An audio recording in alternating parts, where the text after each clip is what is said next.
Hello students, class 9th के math के lecture में आपका स्वागत है। आज हम चैप्टर 7 की थ्योरम 7.6, 7.7, 7.8 और एग्जाम्पल 9 लेकर आपके सामने प्रस्तुत हुए हैं। पिछले लेक्चर में हमने एक्सरसाइज 7.3 को कवर किया था और आज के लेक्चर में हम ये 3 थ्योरम और ये एग्जाम्पल कवर करेंगे। तो हमेशा की तरह इस लेक्चर को बड़े ध्यान से सुनिएगा स्टार्टिंग से लेकर एंड तक, तो आपको ये समझ में अच्छे से आ जाएगा। तो चलिए स्टार्ट करते हैं आज का लेक्चर थ्योरम 7.6 के साथ। तो देखते हैं कि थ्योरम 7.6 क्या कहती है।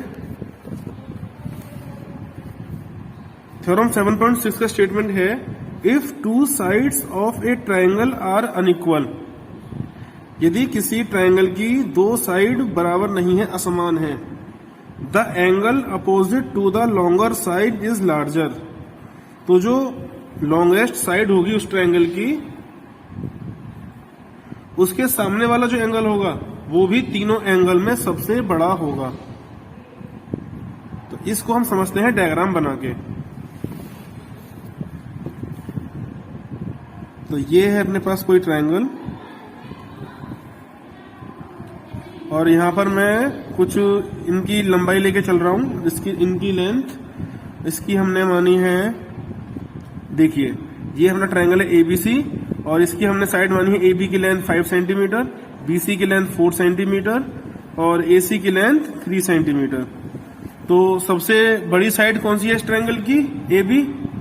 और एबी के सामने कौन सा एंगल आ रहा है? सी।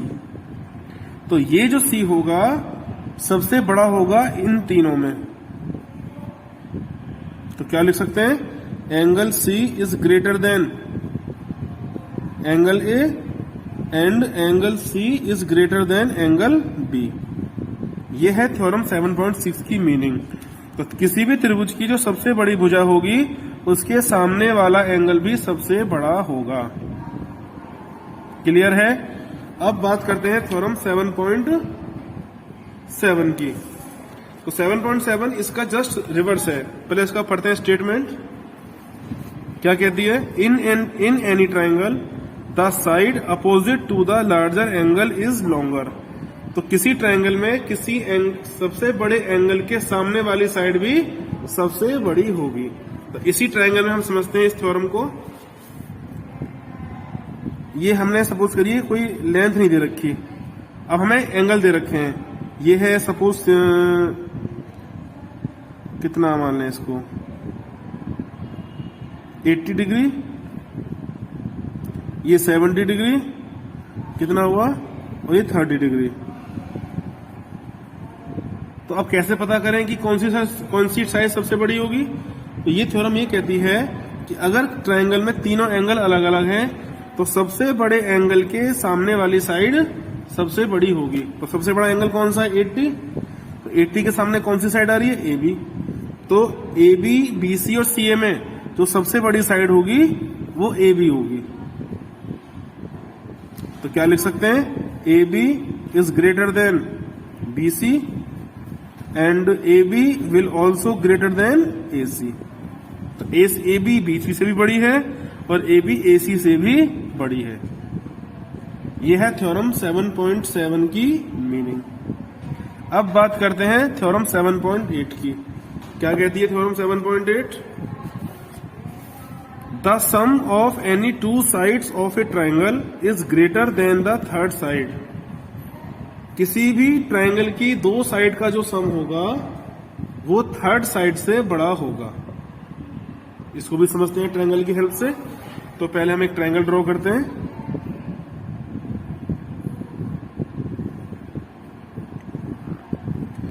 ABC ये ट्रायंगल का वर्टिसेस है।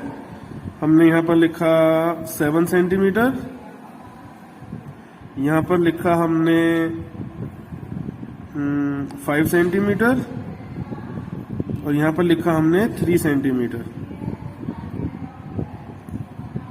तो ट्रायंगल की कोई भी दो साइड ले लीजिए, वो हमेशा थर्ड साइड से बड़ी होगी। हमने इसको और इसको लिया तो 7 + 3 क्या हुआ? 10। बड़ा है नहीं 5 से।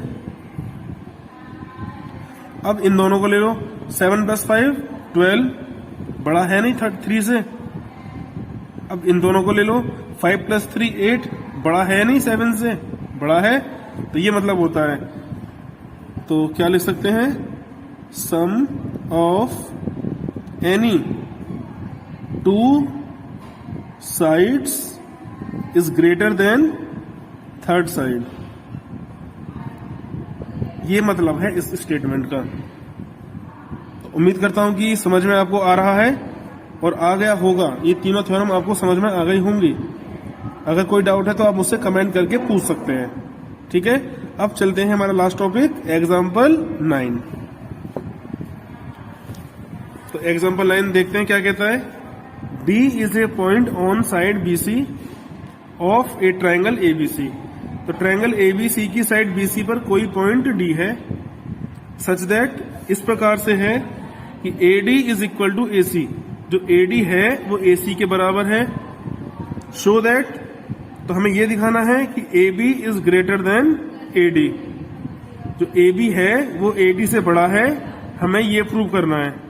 ठीक है, तो चलिए पहले इसको ड्रॉ करते हैं डायग्राम को। तो ये हमने को डायग्राम दे रखा है, BC पर कोई पॉइंट D है और इस तरीके से है कि AD और AC आपस में इक्वल हैं। तो हम पहले ट्रायंगल DAC या ADC लेते हैं। इन ट्रायंगल ADC क्या कहता है, AD is equal to AC। ठीक है, अच्छा, तो जब ये साइड बराबर है तो इनके सामने वाले एंगल भी बराबर होंगे। ये भी हमने थ्योरम पढ़ रखी है कि angle opposite to equal sides are equal. तो हम क्या लिख सकते हैं, एंगल ADC। AD के सामने कौन सा एंगल, AD के सामने आ रहा है एंगल C। तो क्या लिख सकते हैं, एंगल ACD। तो एंगल C को हम ACD लिख सकते हैं ना, इक्वल टू AC के सामने है D। तो क्या लिखते हैं, एंगल ADC। कितनी बात समझ में आई। अच्छा, अब हम आते हैं इस ट्रायंगल पे। तो इस ट्रायंगल को लेकर तो हमने ये प्रूव कर दिया कि एंगल D और एंगल C आपस में बराबर हैं। क्यों, क्योंकि ये साइड बराबर है। अब आते हैं इस ट्रायंगल में। इस ट्रायंगल के लिए ये वाला कोण क्या होगा, एक्सटीरियर एंगल होगा, नहीं होगा। कैसे होगा, देखिए, ये कोई ट्रायंगल था, हमने इस साइड को आगे बढ़ा दिया, तो ये वाला एंगल इस ट्रायंगल के लिए क्या होगा, एक्सटीरियर एंगल का काम करेगा। तो इसकी शेप ऐसी ना होके ऐसी है, ये हमने साइड को आगे बढ़ा दिया, इसको भी बढ़ा दिया, तो ये एंगल जो D होगा ये ट्रायंगल ABD के लिए किसका काम करेगा, एक्सटीरियर एंगल का।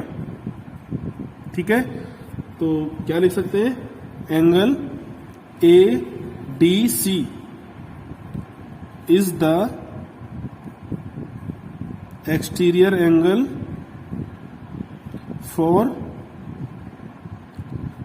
Triangle ABD।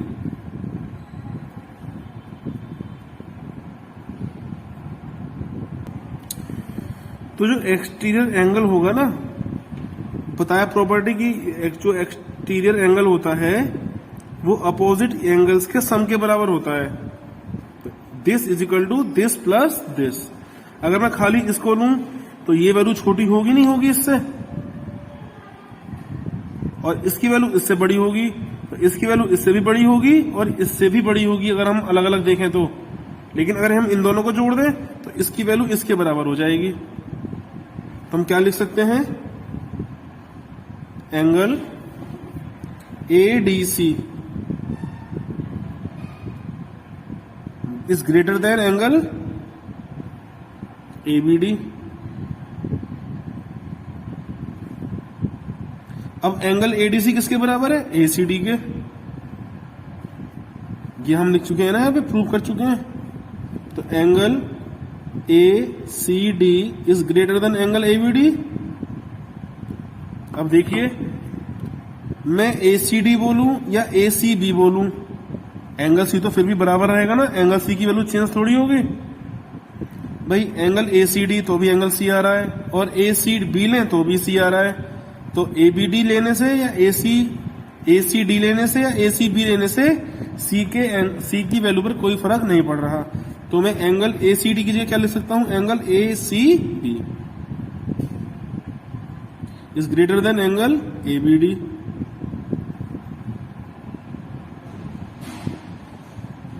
अब देखिए फिर से थ्योरम लगाते हैं। अभी हमने उल्टा कि बड़े एंगल के सामने वाली साइड भी बड़ी होगी और छोटे एंगल के सामने वाली साइड छोटी होगी। ए सी बी के सामने कौन सा एंगल आ रहा है, कौन सी लाइन आ रही है, ए बी। अब इसको छोड़ दीजिए फिलहाल। तो ए सी बी के सामने, सी के सामने ए बी है, ए बी लिख दिया, is greater than A B D. तो बी के सामने क्या साइड है, ए सी। जब ए सी भी बड़ा है ए बी डी से, तो ए बी भी बड़ा होगा ए सी से।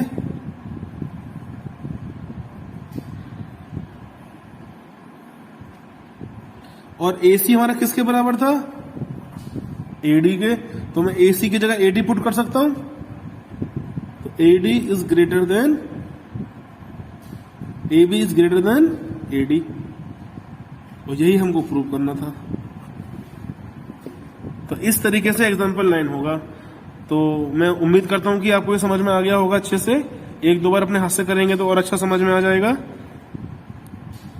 तो जब हम नेक्स्ट लेक्चर लेकर आएंगे तो हम एक्सरसाइज कौन सी है, 7.4 होगी।